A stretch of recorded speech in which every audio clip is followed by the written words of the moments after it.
নমস্কার বন্ধুরা, কেমন আছেন?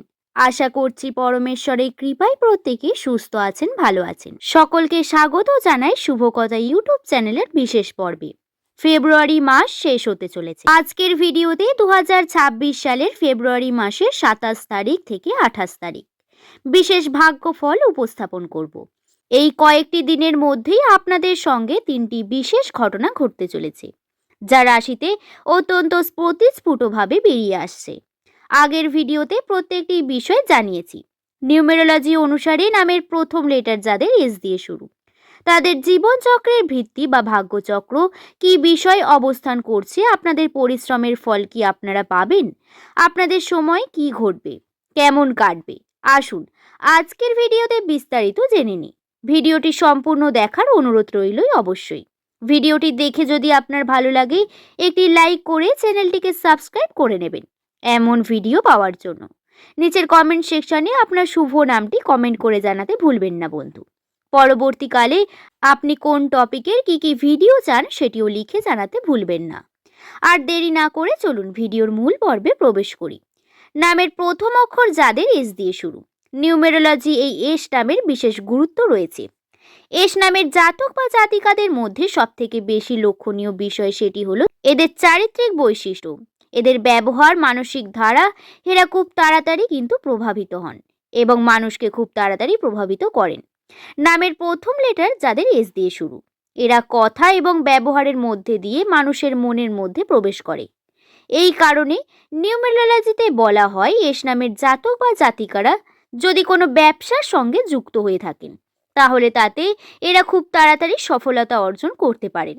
অর্থাৎ আপনার নামের প্রথম অক্ষর যদি এস বা দন্তস্ব অথবা তালবস্য দিয়ে হয়ে থাকে, আপনি ব্যবসার সঙ্গে যুক্ত হন। শুধু ব্যবসা নয়, আপনি মাল্টিপল দিক থেকে আর্নিং এর চেষ্টা করতে পারেন। আপনার বয়স যদি 23 বছরের ওপরে হয়, আপনি চেষ্টা করুন একটা করে কার্য শুরু করার। যদি 35 বছরের ওপরে হয়, তাহলে অবশ্যই বলবো আপনাকে মাল্টিপল দিকে যেতে হবে, কারণ আপনার কিন্তু তাতে উন্নতি রয়েছে বেশ কিছু। নতুন বাড়ি বা সম্পত্তি তৈরি এই বিষয় নিয়ে আপনাদের প্রতিপত্তি বৃদ্ধি পাবে। আপনি দেখবেন খুব বেশি আগ্রহ থাকবে, চেষ্টা করবেন। 2026-এর এই জানুয়ারি মাস থেকে পরিশ্রমের কোনো অংশে কম হচ্ছে না, কিন্তু এই পরিশ্রমের পরেও আপনি স্বপ্ন দেখা বন্ধ করলে চলবে না। প্রতিনিয়ত আপনার পরিশ্রম আপনাকে ফলাফল এনে দেবে বন্ধু। তাই এটাকে নিয়ে কিন্তু আপনাদের সিরিয়াস থাকতে হবে, কর্ম করতে হবে প্রতিনিয়ত। আশা করছি বিষয়টি আপনাদের বোঝাতে পারলাম। এরপরে বলা যাক 2026 সালের ফেব্রুয়ারি মাসের 27 তারিখ থেকে 28 তারিখ এই সময়ের মধ্যে সময়টি কেমন যাবে। এস নামের জাতক জাতিকাদের প্রথমেই বলি, এই যে সময়টি রয়েছে এই সময়টা খুব একটা গুরুত্বপূর্ণ সময়। কারণ নতুন ঘটনা ঘটা, ভ্রমণের মধ্যে দিয়ে যাওয়া, পরিবারের মানুষের সঙ্গে সময় কাটা, এই প্রত্যেকটি দিকে পজিটিভিটি বৃদ্ধি রয়েছে অনেক বেশি। কাজের চাপ বৃদ্ধি পাবে ঠিকই, তবে আপনারা সঠিকভাবে পরিশ্রম করলে তার সঠিক ফল অবশ্যই পেতে চলেছেন। টিম ওয়ার্ক কাজে খুব বেশি আপনাদের জন্য আপনাদের সম্পর্কের দিকে বিভিন্ন ঘাত প্রতিঘাত নেমে আসতে পারে। কিন্তু বন্ধুরা, নিজেকে সংযত রাখবেন, অত্যন্ত চেষ্টা করবেন আবেগী না হয়ে পড়ে কর্মক্ষেত্রে ফোকাসটাকে টিকিয়ে রাখার। এই সময় কর্মে উন্নতির সম্ভাবনা, আপনারা কর্মের প্রতি প্রগতি সব থেকে বেশি। কাজের চাপ বৃদ্ধি পাবে ঠিকই, হয়তো ইনস্ট্যান্ট আপনারা যে ফল আশা করছেন সেটা হয়তো পাবেন না, বা যতটা কর্ম করছেন ততটা ফল আপনার কাছে আসবে না।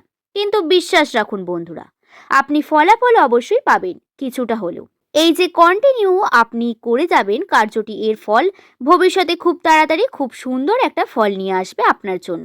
কেতুর প্রভাবে আপনার রাশিতে বহু রকম পজিটিভিটি বৃদ্ধি পাবে। শনিদেব আপনাকে পরিশ্রম করাবে, আপনার স্বাস্থ্যহানি করবে শনি, কিন্তু এই বাধা অতিক্রম না করলে আপনার উন্নতির পথে যেতে পারবেন না। দ্বিতীয়ত বলা যাক আর্থিক বিষয় নিয়ে। অর্থের দিক থেকে টাকা পয়সা সঞ্চয়ের যে বিষয়টি, এটি অত্যন্ত গুরুত্বপূর্ণ। 25 থেকে 28 তারিখ এই সময়ের মধ্যে হাতে টাকা পয়সা আসবে, টাকা পয়সা আপনার বৃদ্ধি পাবে। ব্যবসায়ী যদি আপনি হন, তাহলে ইনভেস্টমেন্ট করতে থাকুন, তাহলে আপনার উন্নতি দেখতে পাবেন। এই সময় পরীক্ষাজনিত বিভিন্ন বিষয়, লটারি বা শেয়ার মার্কেট, এটাতেও যদি জ্ঞান থাকে তাহলে চেষ্টা করতে পারেন, তাতেও সফলতা পাওয়ার একটি বিশেষ সম্ভাবনা রয়েছে। এস নামের মানুষদের জন্য নিউমেরোলজি এস নামের মানুষেরা এই সময়ে দাঁড়িয়ে বাবা মা বা তার সেবা করতে হবে অনেক বেশি। বাবা মার খেয়াল রাখতে হবে। তাদের শরীরের স্বাস্থ্যের ওপর খেয়াল রাখা আপনার জন্য একটি গুরুত্বপূর্ণ দায়িত্ব। নিজের পার্টনারকে সময় দিন, তার সঙ্গে কথা বলুন এবং সময় কাটান। তার সঙ্গে পরিবারের মধ্যেই একটু আপনার ইতিবাচক বিষয় নিয়ে বর্তমান রাখুন। পরিবারে আপনি সময় দিচ্ছেন না, পরিবারের সঙ্গে আপনি ঝগড়া ঝামেলা বিভিন্ন রকম অশান্তি করছেন। এই বিষয়গুলি আপনাকে কিন্তু নেগেটিভিটির দিকে নিয়ে যাবে এবং আপনাকে সফল করে তুলবে না। আপনার পরিশ্রমের দাম দেবেন না কেউই, এবং আপনি ভগবান দ্বারা বঞ্চিত হবেন, যার কারণে আপনি যত ভালোই কর্ম করুন না কেন, আপনি যত ভালোভাবেই করুন না কেন, আর্থিক ক্ষেত্রে আপনার যে প্রগতির সম্ভাবনা তা আপনি পাবেন না। বিভিন্নভাবে বাধা সৃষ্টি হবে বারংবার, এবং আপনি কিন্তু কোনোভাবেই নিজের মনকে স্থির রাখতে পারবেন না। তাই গুরুজনদের আশীর্বাদের প্রয়োজন আপনার জন্য বিশাল গুরুত্বপূর্ণ। এই বিষয়টিকে খেয়াল রেখে কার্য করবেন। আজকের ভিডিও এই পর্যন্তই। ভালো লাগলে একটি লাইক করে শুভকথা ইউটিউব চ্যানেলকে সাবস্ক্রাইব করে নেবেন। নিচের কমেন্ট সেকশনে আপনার শুভ নামটি কমেন্ট করে জানাতে ভুলবেন না বন্ধু। সকলে ভালো থাকবেন, সুস্থ থাকবেন, সাবধানে থাকবেন। সকলকে ধন্যবাদ।